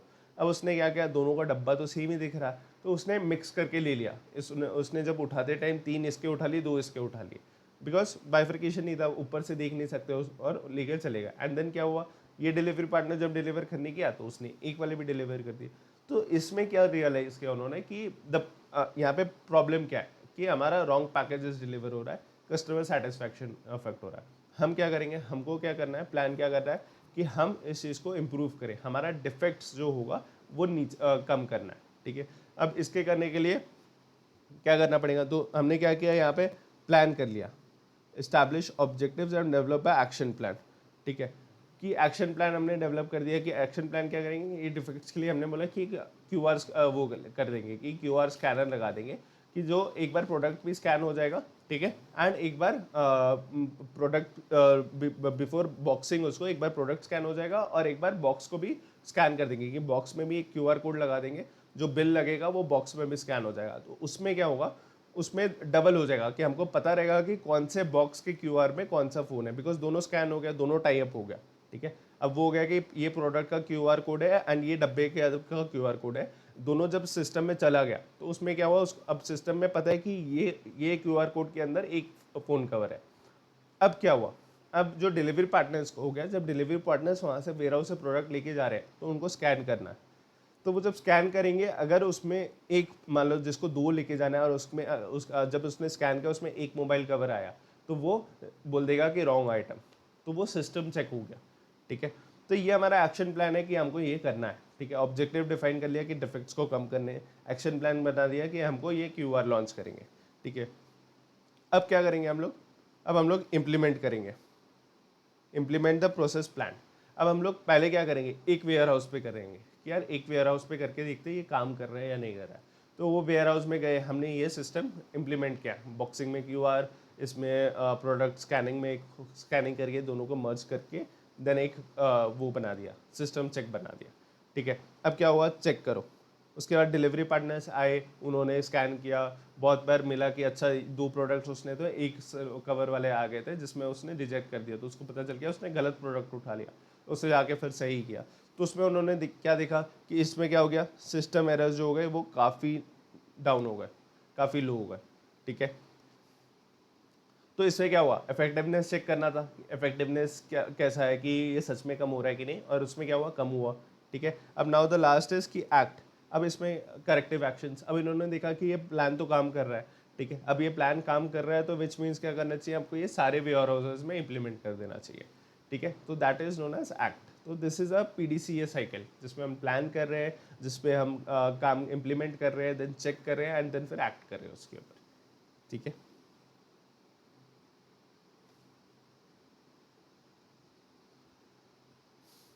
अब आते हैं इम्प्लीमेंटेशन, जो छोटे छोटे टॉपिक्स हैं। TQM must be implemented only when the organisation is ready.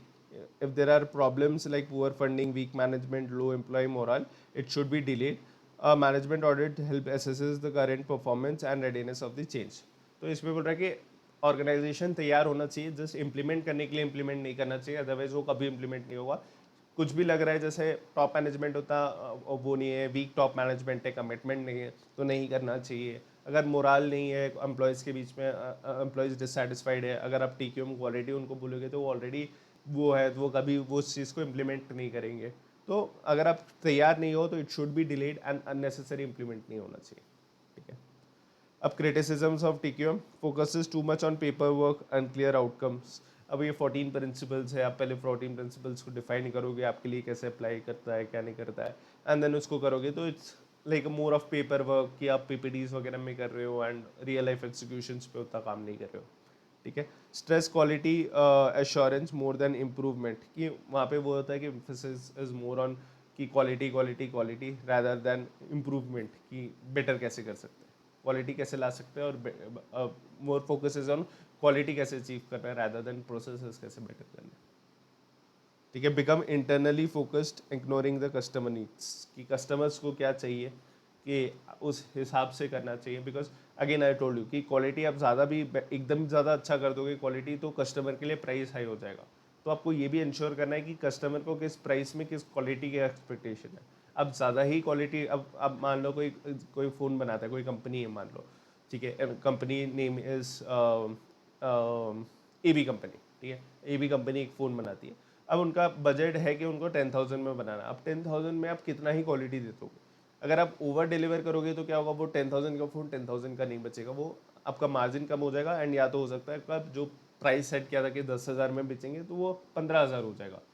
तो उससे क्या होगा, कस्टमर को चाहिए ही नहीं 15,000, है ना, उसको चाहिए 10,000 का फ़ोन, आपको बनाना है 10,000 का फ़ोन। तो आपको भी क्वालिटी उस हिसाब से इंश्योर करना चाहिए, ना कि ज़्यादा ओवर डिलीवर भी कर दोगे क्वालिटी में तो प्रॉब्लम है।